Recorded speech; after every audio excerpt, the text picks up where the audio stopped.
আমার কাছে দূরে দেশে বিদেশে ছড়িয়ে থাকা সকল শ্রোতা বন্ধুকে অনেক অনেক স্বাগত জানাই অডিও স্টোরি উইথ মৌমিতা চ্যানেলে। এই চ্যানেলে আজ আপনাদের পড়ে শোনাব গজেন্দ্র কুমার মিত্রের লেখা ছোট গল্প বাঞ্ছিত দর্শন। গল্প শুরুর আগে আমার দু একটি কথা অতি সংক্ষেপে বলে নিচ্ছি। এই চ্যানেলে যারা আমার গল্প পাঠটি শুনবেন তাদের কাছে অনুরোধ, যদি আমার পাঠ এবং পরিবেশনা আপনাদের ভালো লাগে অনুরোধ রইল একটি লাইক করবেন এবং অবশ্যই চ্যানেলটি সাবস্ক্রাইব করে সাথে থেকে নিয়মিত শুনতে থাকার অনুরোধ রাখি। আর কথা বাড়িয়ে সময় নষ্ট করব না, শুরু করছি আজকের গল্প বাঞ্ছিত দর্শন। গল্পটা আমার শেষদি অর্থাৎ আমার মাসুতো বোন চাপা। গল্প হলেও ঠিক গল্প কথা নয়। আমি এর কোনো ঘটনাই চোখে দেখিনি বটে, কিন্তু যাদের মুখে শুনেছি তাদের কথা আমার পক্ষে অবিশ্বাস করা শক্ত। কতক শুনেছি মা মাসিমার মুখে, কতক শেষদিন নিজেই বলেছেন।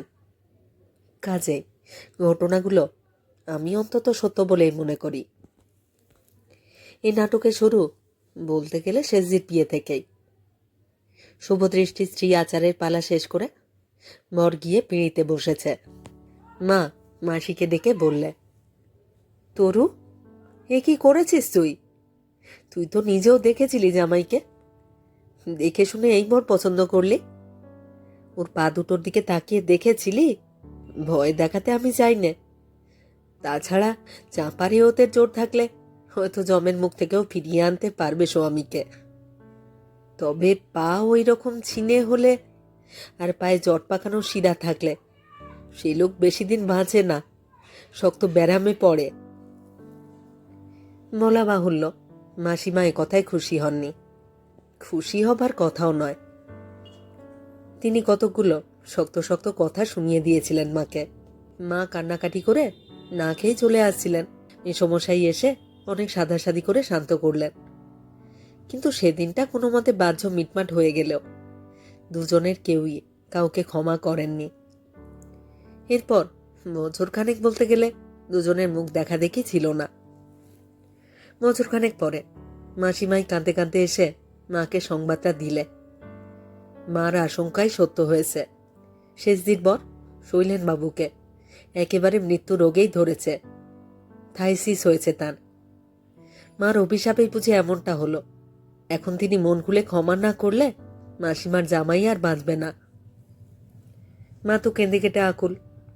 জয়লাভ ঠিকই, কিন্তু এ জয় তিনি কখনোই চাননি, এটাও ঠিক। নিজের পঞ্জির অকল্যাণ কামনা করবেন? কোনো কারণে কোনো অবস্থাতেই কি তা সম্ভব? তিনি তখনই ছুটে গেলেন জামাইকে দেখতে। মাত্র মাসখানেক আগে নাকি ধরা পড়েছে রোগ, কিন্তু এখনই শয্যার সঙ্গে মিশিয়ে গেছেন জামাইবাবু। কোনো কালই মোটা ছিলেন না, এখন তো মনে হচ্ছে শুধু একটা কঙ্কাল। মা বাড়ি এসে কপাল চাপড়াতে লাগলেন। হে কি হলো? কেন মরতে তিনি বলতে গিয়েছিলেন কথাটা? সবাই বলবে তার কাল মুখের বাণী, যা অদৃষ্টে আছে তাই হবে। মাঝখান থেকে তিনি নিমিত্তের ভাগী হয়ে থাকবেন। শৈলেনবাবুদের অবস্থা ভালো, মেসমশাই তো রীতিমতো ধনী, সুতরাং চিকিৎসার কোনো ত্রুটি হয়নি। তখনকার দিনে যা কিছু সম্ভব সবই করা হয়েছিল, কিন্তু ফল কিছুই হলো না। এর ভেতর মাস দুই পুরীতেও ঘুরে এলেন, তাতে রোগ বাড়লো বই কমল না। সেজো জামাইবাবুর রোগ ধরা পড়বার কিছু আগেই শেষদি অন্তঃসত্ত্বা হয়েছিলেন। ক্রমশ প্রসবের দিন ঘনিয়ে এলো। মেসমশাই এইবার শেষদিকে নিজের কাছে নিয়ে যেতে চাইলেন। জামাইবাবু তো বহুদিন ধরে এই কথাটা বলছিলেন, কিন্তু শেষদি একেবারে বেঁকে দাঁড়ালেন। জামাইবাবুকে এই অবস্থায় ফেলে তিনি কোথাও যাবেন না। মেসমশাইয়ের পক্ষেও এক্ষেত্রে জোর করা শক্ত। তিনি জামাইয়ের মুখের দিকে চেয়ে বললেন, তবে এখানেই থাক, যা হয় হবে, বেয়ানেরই কষ্ট। না না, প্রবল বেঁকে ঘাড় নাড়লেন জামাইবাবু। না না, তা হতে পারে না। আপনি একটু ও ঘরে যান, আমি ওকে বুঝিয়ে বলছি। মেসমশাই ও ঘরে চলে যেতেই শেষজির সজল চোখে যেন আগুন জ্বলে উঠল। কি কি বুঝিয়ে বলবে শুনি? আমি কিছুতেই যাব না। চাপা, অবুঝ হইও না, মিনতি ভরা কণ্ঠে বললেন জামাইবাবু। যে আসছে তার কথা ভেবে দেখো, তাকে আমি এই আবহাওয়াতে আনতে দেব না কিছুতেই। আমি তো চললুম, তখন তোমার ভরসা বলতে ওই যে আসছে, তাকেও কি খোয়াতে চাও? সে আমার যা অদৃষ্টে আছে তাই হবে। তুমি যদি গেলে তো আমার আর কাকে দরকার? আমার অদৃষ্ট মন্দ না হলে তোমারই বা এমন হবে কেন? স্বামী ভাগ্য যার এমন, তার সন্তান ভাগ্য যে কি হবে তা তো বুঝতেই পারছি। তা হয় না চাপা, আমি কি সান্ত্বনা নিয়ে যাব বলো তো? তোমাকে এই অবস্থায় ফেলে যেতে হচ্ছে, এই তো যথেষ্ট শাস্তি। এর মধ্যে যেটুকু আশ্বাস পেতে পারি সেটুকুও কি পেতে দেবে না? শেষজি খানিক গুম খেয়ে থেকে বললেন, কিন্তু আমি ছেলে নিয়ে ফিরে আসার আগে যদি তোমার অবস্থা আরো খারাপ হয়? কথাটা মুখ ফুটে বলতে পারছো না, এই তো। আমি বেঁচে থাকবো কি না, না থাকবারই তো কথা। নান হাসলেন জামাইবাবু। শিউরে উঠে শেষজি বললেন, ওই কথাটা বলাই বুঝি খুব আদিক্ষেতা তোমার না? ওই কথা শোনবার পর আমি সুরসুর করে গিয়ে গাড়িতে উঠবো না? জামাইবাবু কিছুক্ষণ স্থিরভাবে চোখ বুজে শুয়ে থেকে বললেন, দেখো, বাঁচবার আশা কার না থাকে। লোকে শেষ নিঃশ্বাস ফেলবার আগের মুহূর্তেও ভাবে সে বেঁচে যাবে। তবে কি জানো, এ রোগে তো কাউকে বাঁচতে দেখলুম না আজ পর্যন্ত। তাছাড়া শরীর যেভাবে দ্রুত ভেঙে আসছে, তাতে বেশি দিন রোজবার আশা আর রাখতে পারছি না। তোমার সেরে সুরে আসছে 5 দিনেক অন্তত, ততদিন যে বাঁচবো এই আশা সত্যি আর নেই চাপা। নুকুরে কেঁদে উঠতে গিয়েও প্রাণপণে সামলে নেন নিজেকে শেষজি। পাশের ঘরে শাশুড়ি আছেন, তিনি মা। অনেকক্ষণ নিঃশব্দ রোদনের পর গলার স্বর ফুটলে শেষজি বলেন, তাহলে তো যাবই না, শেষ দেখা হবে না, বিদায়ের সময় দেখতে পাবো না তোমাকে, এ আমি ভাবতেই পারি না। কেমন একটা বিচিত্র দৃষ্টিতে ওর দিকে চেয়ে রইলেন জামাইবাবু। তারপর বললেন, আচ্ছা, আমি তোমাকে কথা দিচ্ছি, শেষ বিদায়ের সময় আমাকে যাতে দেখতে পাও সে ব্যবস্থা আমি করব। যদি সেই সময় সত্যি আসে খবর পাবে, আর যদি বেঁচে যাই তোর উঠলেই চলে এসো, কিছু বলবো না। তবে ছেলে বা মেয়ে যাই হোক তাকেও বাড়িতে রেখে এসো, এই বাড়ির বিজানুর মধ্যে এনো না। শেষদি কিছুক্ষণ চুপ করে থেকে বললেন, আমার যে মন চাইছে না গো, মন চাইছে না কিছুতেই।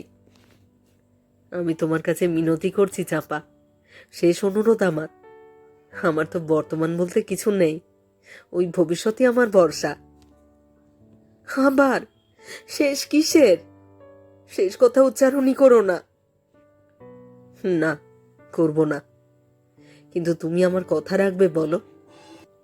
একটা দীর্ঘ নিঃশ্বাস ফেলে শেষজি বললেন, তাই হোক, তোমার কথা, তা সে যত কঠিনই হোক রাখবো। তারপর একটু চুপ করে থেকে হঠাৎ শেষজি বলে উঠলেন, আচ্ছা, এই দেহের সঙ্গে কি সত্যি সব শেষ হবে? ঈশ্বর না করুন, আমার সে সর্বনাশ যদি সত্যি হয়, কোনো দিন কি তোমার দেখা পাবো না? না পাওয়াই তো ভালো চাপা, আস্তে আস্তে উত্তর দেন জামাইবাবু। তখন দেখা পাওয়াটা তো তুমি সইতে পারবে না। কে বললে পারবো না? বিষম উত্তেজিত হয়ে ওঠেন শেষজি। তোমার দেখা যখন যেভাবে হোক, এ জন্মে বা পরজন্মে, কায়াই হোক আর ছায়াই হোক, সব সময়ই আমার বাঞ্ছিত। জামাইবাবু আর একবার মুখ টিপে হাসলেন, তারপর বললেন, বেশ, তোমাকে আমি দেখা দেব, কিন্তু সইতে পারবে তো? ভয় পাবে না? কখনো না, দৃঢ় কণ্ঠে উত্তর দিলেন শেষজি। জামাইবাবুর অবস্থা খারাপ হয়ে আসছিল, তা সবাই বুঝেছিল, কিন্তু সেটা যে ঠিক কতখানি তা কেউ বোঝেনি। শেষজি বাপের বাড়ি আসবার 7 দিনের মধ্যেই অকস্মাৎ জামাইবাবুর অবস্থা খুব খারাপের দিকে গেল। সবাই বললে টাল এসেছে। হয়তো তাই। সে টাল তিনি আর সামলে উঠতে পারলেন না। 8 দিনের দিন সকালবেলায় মারা গেলেন। মাসিমা মেসমশাই যথাসময়ই খবর পেয়েছিলেন তা বলাই বাহুল্য, কিন্তু শেষদিকে সে খবর দেওয়া হয়নি। সে যে কি কষ্ট তা যারা দেখেছিলেন সবাই বলাবলি করেন আজও। দুবেলা ও বাড়িতে ছোটাছুটি করতে হয়েছে, অথচ মেয়ের সামনে অভিনয় করতে হচ্ছে যে এটা এমনি স্বাভাবিক দেখতে যাওয়াই। অস্বাভাবিক উদ্বেগের কোনো কারণ ঘটেনি। এমনকি জামাইয়ের মৃত্যু সংবাদ পেয়েও মাসিমা চেঁচিয়ে কাঁদতে পারলেন না, কারণ আগের দিনই ডাক্তার বলে গেছেন পোয়াতির শরীরের অবস্থা বিশেষ ভালো নয়, বিশেষত হার্ট খুবই দুর্বল, কোনো রকম উত্তেজনা সহ্য হবে না, প্রসবের সময়ও আসন্ন। শরীরের যা অবস্থা তাতে যে কোনো সময় গোলমাল বাঁধতে পারে, আরও আঘাত পেলে ব্যাপারটা ঘোরালো হয়ে উঠবে। অভিনয়টা এমনই নিখুঁত হয়েছিল যে শেষদিন নাকি কিছুই সন্দেহ করেননি। এমনকি মেসমশাই যে সারাদিনই প্রায় অনুপস্থিত সেটাকেও জরুরি মোকদ্দমার অছিলায় মানিয়ে নেওয়া হলো। সকালে মারা গেলেও আত্মীয় স্বজন এসে পৌঁছতে পৌঁছতে অন্য সব জোগাড় যন্ত্র হতে হতে অনেক বেলা হয়ে গেল। সব যখন বেরুলো তখন বেলা ঠিক 2টো। এখানে বাড়িতে শেষজি তখন খেয়ে ঘুমিয়ে উঠেছেন সবে। তখনও ভালো করে তন্দ্রার ঘোরটা ছাড়েনি। পড়বেন বলে একটা মাসিক পত্র টেনে নিয়েছেন শুয়ে শুয়ে, কিন্তু বইটা হাতেই আছে, চোখে ওঠেনি। এমন সময় একটা আর্তনাদ করে উঠলেন তিনি, মুখ ফাটা কান্না। মাসিমা পাশের ঘরেই ছিলেন। সকাল থেকেই তিনি মেয়েকে এড়িয়ে এড়িয়ে থাকছিলেন, কিন্তু এখন আর সামনে ছুটে না এসে উপায় নেই। কি মা চাপা, কি হয়েছে মা? কোনো মতে অশ্রু বিকৃত কণ্ঠে প্রশ্ন করলেন মাসিমা।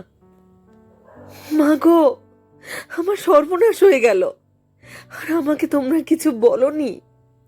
আমাকে শেষ দেখাটা দেখতে দিলে না তোমরা, আমাকে শেষ দেখাটা দেখতে দিলে না তোমরা। মাসিমারও আর্তনাদ করে উঠবার কথা, তবুও তিনি তখনও যুদ্ধ করছেন নিজের সঙ্গে। কে বললে? কে তোকে কি বলেছে? মিছিমিছি এমন করছিস কেন? আর আমাকে লুকিও না, না না। আমি পরিষ্কার দেখতে পেলাম বোম্বাই খাটে ফুলের মালা সাজিয়ে নিয়ে যাচ্ছে, বাবা রয়েছেন সঙ্গে, আমার বরানগরের খুড়তুতো ভাসুর রয়েছেন, পিস শ্বশুর, তার ছেলেরা। আমি যে স্পষ্ট দেখলুম মা। বলো বলো, কেন লুকোলে আমাকে? হাহাকার করে কেঁদে ওঠেন শেষজি। এবার মাসিমাও হাল ছেড়ে দেন। সেই হাহাকারের সঙ্গে তার হাহাকারও মেশে। কি বলবো মা তোকে, কি খবর দেব মা? ওরে, এ কি দেওয়ার মতো খবর? মুখ ফেটে যাচ্ছিল, তবু কাঁদতে পারিনি মা। মাসিমা পাগলের মতো মেঝেতে মাথা কুটতে থাকেন। শ্রাদ্ধ শান্তি ঝুঁকে গেছে। শেষজির একটি ছেলে হয়েছে, রোগা রোগা, কিন্তু এমনি বেশ ফুটফুটে। তাকে বুকে পেয়ে শেষজি যেন খানিকটা সামলে উঠেছেন।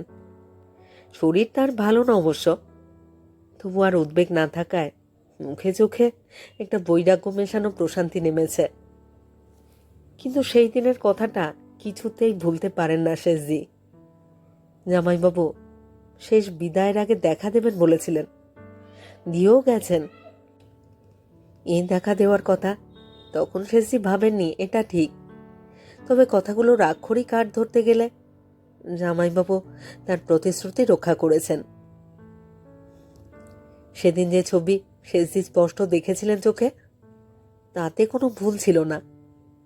মেসমশাই সব পুঙ্খানুপুঙ্খ শুনে স্বীকার করেছিলেন যে নির্ভুল স্পষ্টভাবেই ছবিটা চোখে পড়েছিল শেষজির। তাহলে কি প্রতিশ্রুতির বাকি অংশটাও পালন করবেন জামাইবাবু? আবার দেখা দেবেন তাকে? এই কথাটাই শেষজিকে আজকাল যেন পেয়ে বসেছে। দিন রাত সেই কথাই ভাবেন। আর একবার সামনাসামনি দেখা পান না? অন্তত একবার মরা মুখের ছবি শেষবারের মতো হুন্নের চোখে লেগে রইল। এই চিন্তাটাই যে সবচেয়ে অসহ্য। সেদিনও বসে বসে এই কথাটাই একাগ্রভাবে ভাবছিলেন শেষজি। চরম সর্বনাশের পর থেকে মাসিমা মেয়েকে ছেড়ে একদণ্ডও কোথাও থাকেন না, দিনরাত চোখে চোখেই রেখেছেন। কিন্তু সেদিন তার না বেরিয়ে উপায় ছিল না। শেষজির পরের বোন অরুণার খুব অসুখের খবর এসেছে। মাসিমা মেসমশাই, এমনকি শেষজির ছোট ভাই শোভনও সেখানে গেছে তাকে দেখতে। বাড়িতে থাকার মধ্যে ঝি চাকর আর মাসিমার বুড়ি পিশাশুড়ি, তা তিনিও না থাকারই মধ্যে বিষম ছুঁচিবাই তাঁর। দিনরাত গোবর আর গঙ্গাজল নিয়ে তিনি নিজের কুঠুরির মধ্যেই বসে থাকেন। নির্জন বাড়ি থমথম করছে।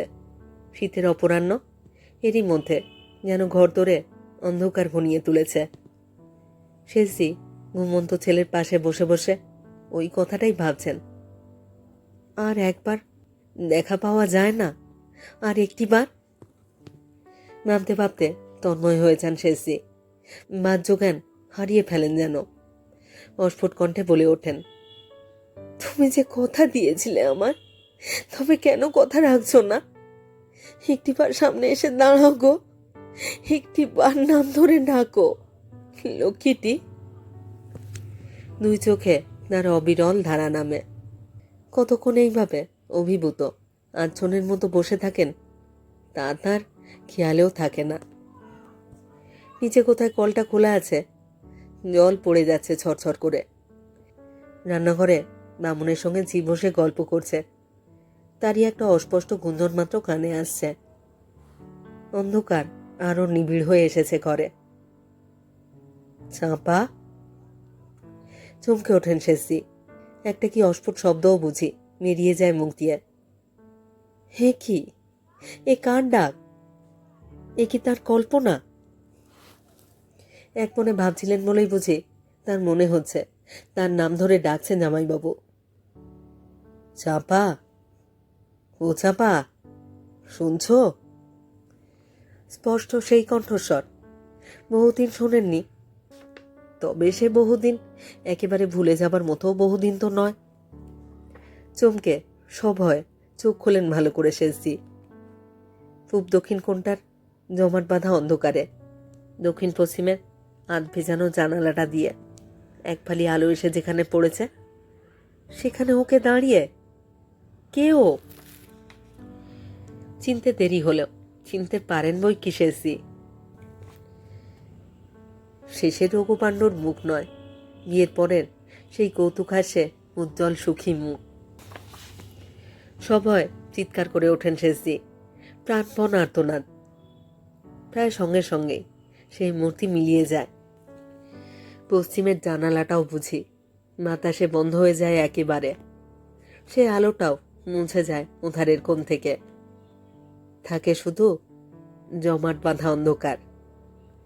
শেষজির চিৎকারে সবাই ছুটে আসে নিচে থেকে, এমনকি মাসিমার পিশাশুড়িও।